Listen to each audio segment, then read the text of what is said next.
Good evening, I'm Naham Tawa with the news making headlines around the world. His Highness the Emir patronizes and attends a UNESCO ceremony to honor the late Sheikh Abdullah Al-Jaber Al-Sabah. The National Assembly reviews the Emiri speech at the inauguration of the current legislative term, emphasizing the importance of its content. A Palestinian rams a minivan into a crowded train platform in East Jerusalem, killing one person.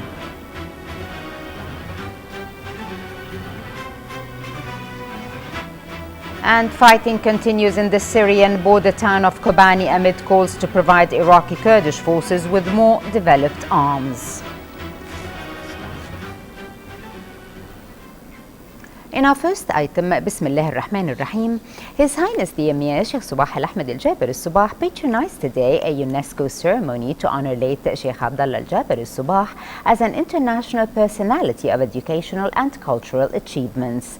Head of the Center of Historic Documents and Libraries at the Emiri Diwan, Sheikh Muna Al-Jaber Al-Abdullah Sabah, added that the UNESCO had chosen Sheikh Abdullah Al-Jaber Al-Sabah in April of 2013, among other world personalities, for their contributions to developing human culture and knowledge.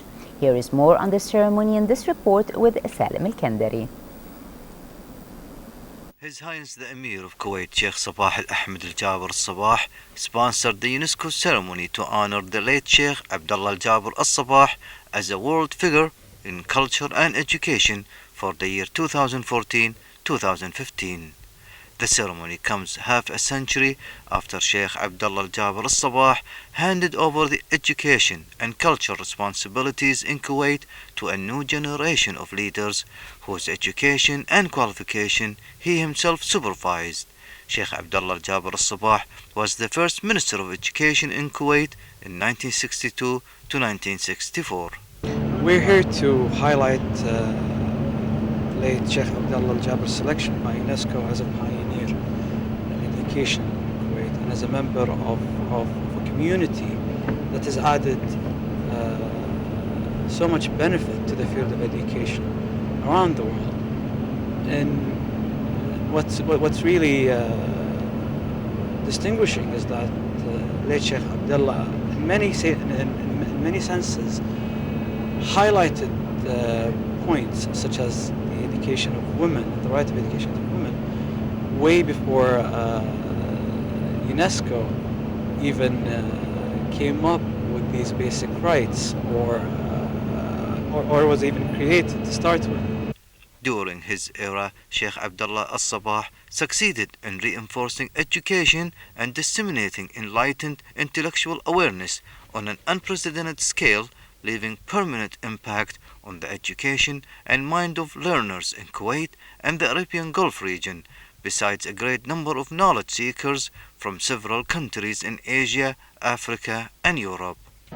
This event is, first of all, I am here to represent Her Excellency the Director General of UNESCO, Madame Irina Bokova, to celebrate the legacy of Sheikh Abdullah Al-Jaber Al-Sabah efforts in the development of education and culture in Kuwait, which is a legacy that is so effective with UNESCO mandates. The effort he started from 1963 up to 99. It was a great effort that represent also what UNESCO's mandates and efforts. But as we have seen today, he started education in Kuwait. He is the first who opened a girls' school. He is the first also who has opened for cultural dialogue. He is the first of training teachers and students. He is the first person also to open schools outside Kuwait to help some of the GCC countries in the Arab world. The UNESCO ceremony comes as a result of cooperation among the Center of Historic Documents and Libraries at the Emiri Diwan, the National Council for Culture, Arts and Letters, the Kuwait Permanent Office in Paris, and Kuwait National Commission for Education, Science and Culture.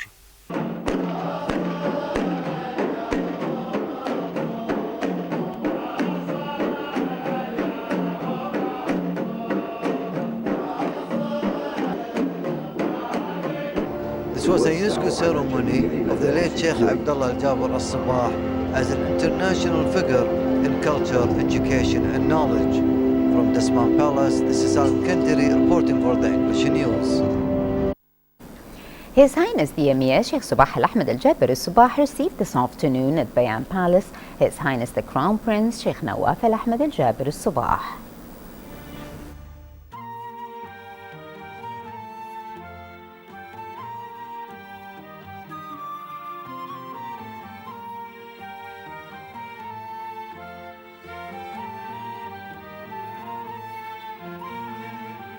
His Highness the Emir also received His Highness Sheikh Jabir Al-Mubarak Al-Hamad Al-Sabah, the Prime Minister.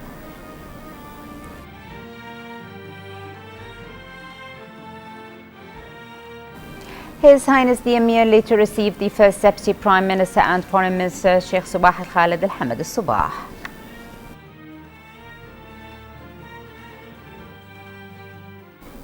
His Highness the Crown Prince Sheikh Nawaf Al-Ahmed Al-Jaber Al-Sabah received this morning at Bayan Palace His Highness Sheikh Jabir Al-Mubarak Al-Hamad Al-Sabah, the Prime Minister.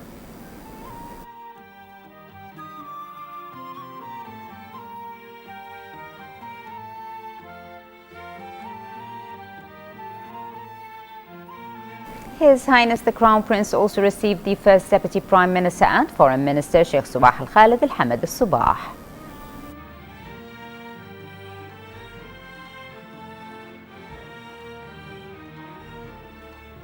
His Highness the Crown Prince later received the Deputy Prime Minister and Minister of Defence Sheikh Khalid Al-Jarrah Al-Sabah.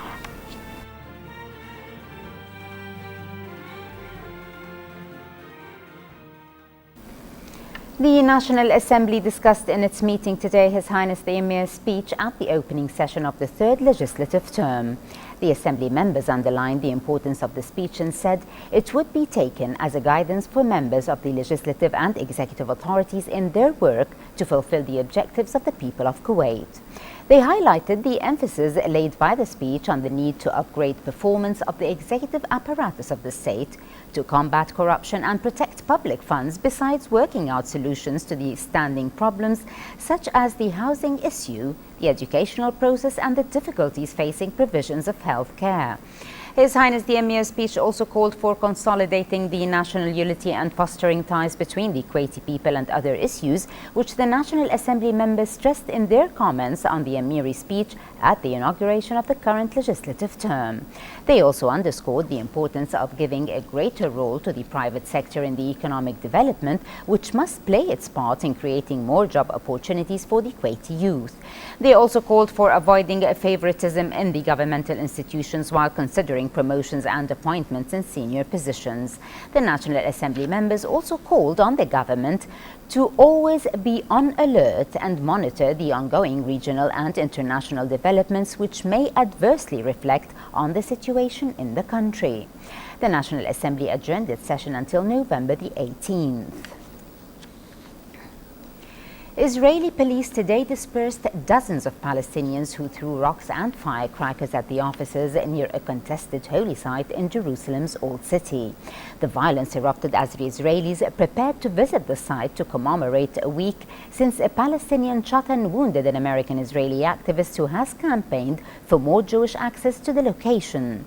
Meanwhile, a Palestinian activist rammed a minivan into a crowded train platform in East Jerusalem, killing one person and injuring 13 others. The Hamas group took responsibility for the attack, the second such assault in East Jerusalem in the past 2 weeks. The incidents came as the Amnesty International accused Israel of committing war crimes during its campaign in Gaza.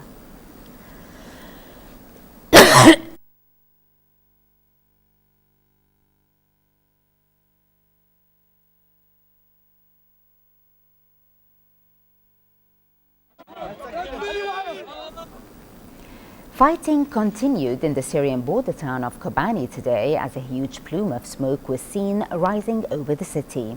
Kobani has been under assault by the Islamic State militants since mid-September and is being defended by Kurdish fighters with the help of airstrikes by a US-led coalition.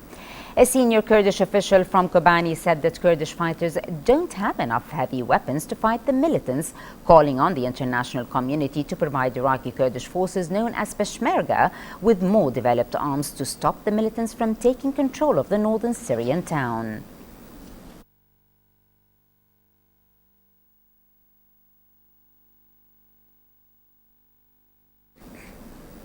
A senior al-Qaeda official wanted by the United States and the local leader of the militant group's affiliate Ansar al-Sharia were killed in a drone strike in central Yemen overnight.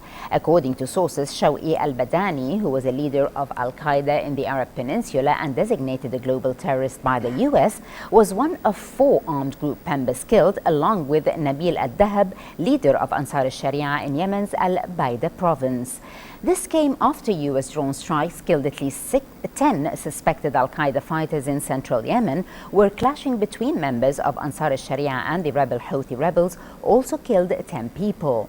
The fighting flared in different parts of Yemen since the Houthis rose to dominance in recent months, threatening the fragile stability of the country.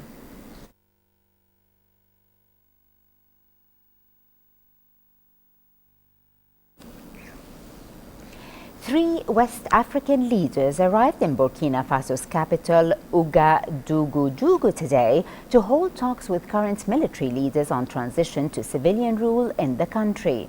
President Goodluck Jonathan of Nigeria, Macky Sall of Senegal, and John Mahama of Ghana, representing the regional economic group ECOWAS, the Economic Community of West African States, met transitional leader Lieutenant Colonel Isaac Zida. After opposition protests forced former President Blaise Compaoré to resign last week, the military stepped in, designating Lieutenant Colonel Isaac Yakuba Zida as the transitional leader. The international community condemned the event and called on the military to swiftly return the country to constitutional rule, with the African Union giving Burkina Faso 2 weeks to do so or face sanctions.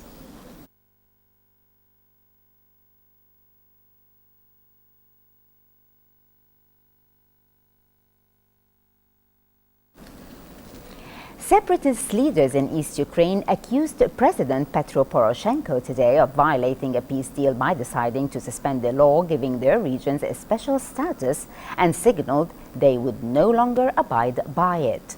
The self-proclaimed Donetsk and Luhansk People's Republics in the Donbass region said the decision undermined a protocol agreed at talks on September the 5th in the Belarusian capital, Minsk, under which a ceasefire went into effect in East Ukraine. Poroshenko, who accuses the rebels of violating the Minsk agreement by holding leadership elections on Sunday, said earlier that he wanted Parliament to scrap the law offering special status to the eastern regions. He also said that he will propose a new law to provide a special economic zone for the Donbass region and set a new date for hoped-for Ukrainian-run local elections originally planned for early December.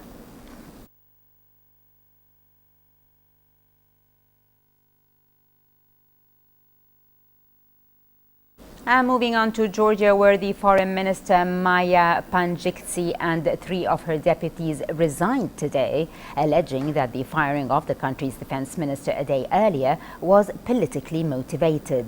Georgian Prime Minister Irakli Garibashvili fired his defense minister Irakli Alsania hours after he criticized the arrests of several officials in his ministry as politically motivated and aimed at those who favor better relations with the West. Before his dismissal, Alsania told reporters that the arrests of the defense officials are an attack on Georgia's Euro-Atlantic integration. The ministerial departures represent the biggest challenge for the Georgian Dream Coalition since it defeated former President Mikhail Saakashvili's party in 2012 parliamentary elections.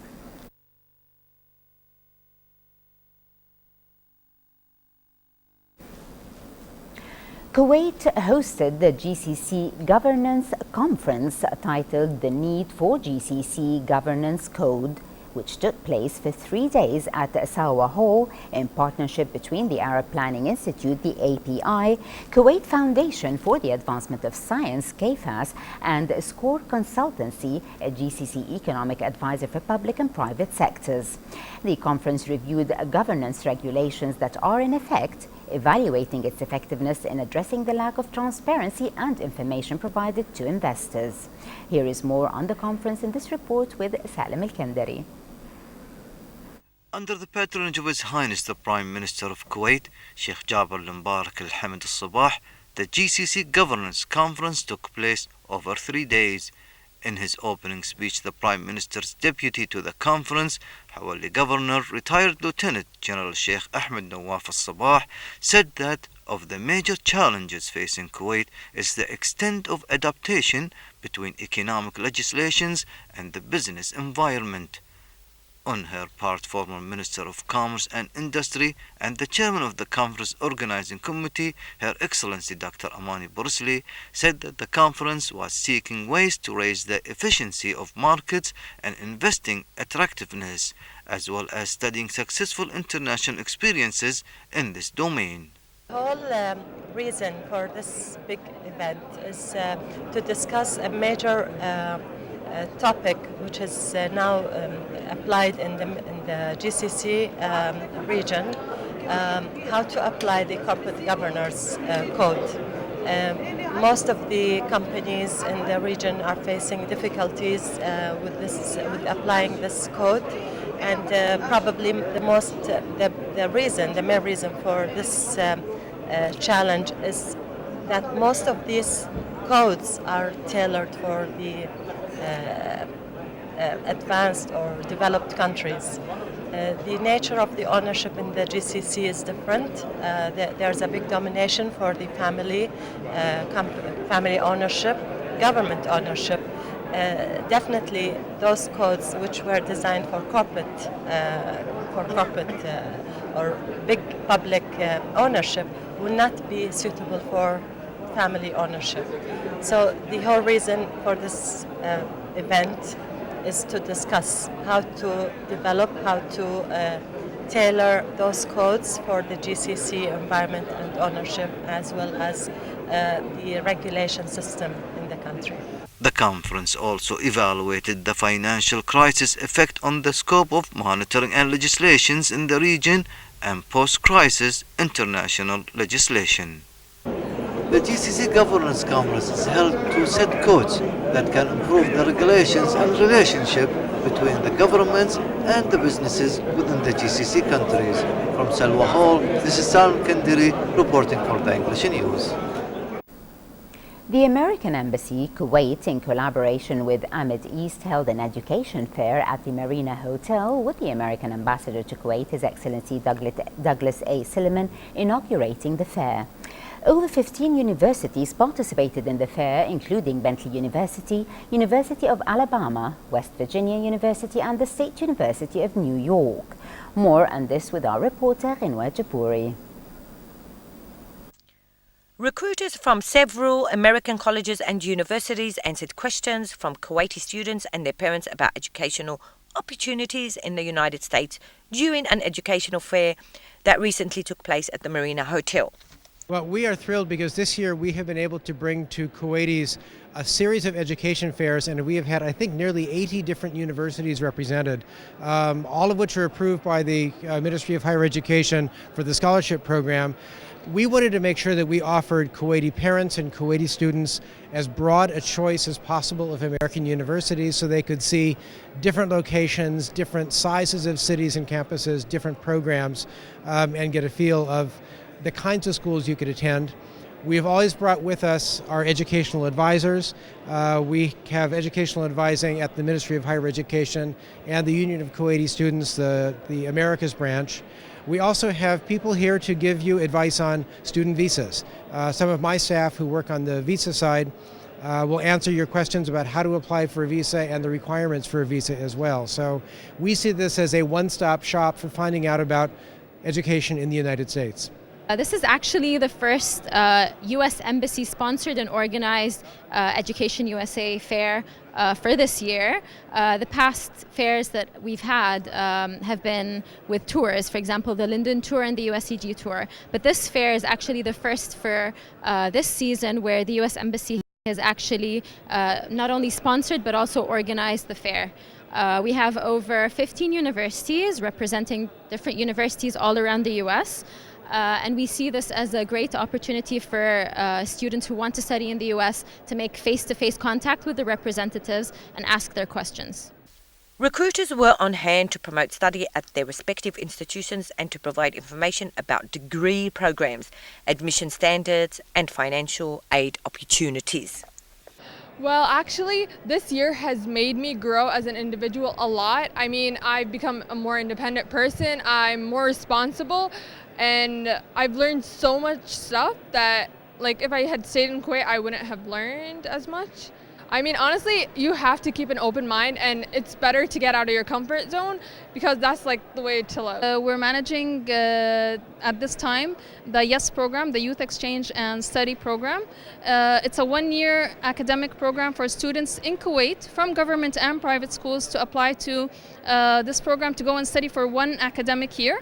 They will live with a host family, an American host family. They will attend a U.S. high school, and they will be involved in cultural enriching activities to get to know the American culture better and to share their Kuwaiti culture with the Americans. Embassy representatives were also present at the fair to respond to any concerns that the parents and students have that pertain to study and life in the USA. Education can offer students unlimited opportunities, and for students who want to go places beyond borders, the right degree, the right university, along with the right mindset, no dream is really out of reach. From the Marina Hotel, I'm Genwa Jaburi reporting to you for the English News.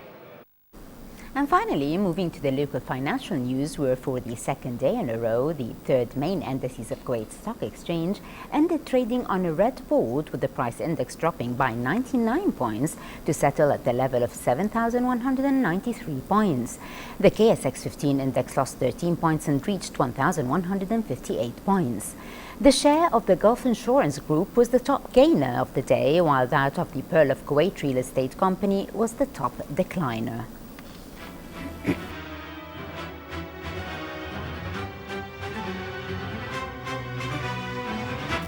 For a chance to see our reports again, please visit our YouTube channel at MOI Kuwait News. Well, with that, we conclude our news bulletin. Thank you for joining us. Have a pleasant time. I'm Maham Tawa. Before we go, we remind you once again of our main top stories. Have a pleasant time and good night. His Highness the Emir patronizes and attends a UNESCO ceremony to honor the late Sheikh Abdullah Al-Jaber Al-Subah. The National Assembly reviews the Emiri's speech at the inauguration of the current legislative term, emphasizing the importance of its content. A Palestinian rams a minivan into a crowded train platform in East Jerusalem, killing one person.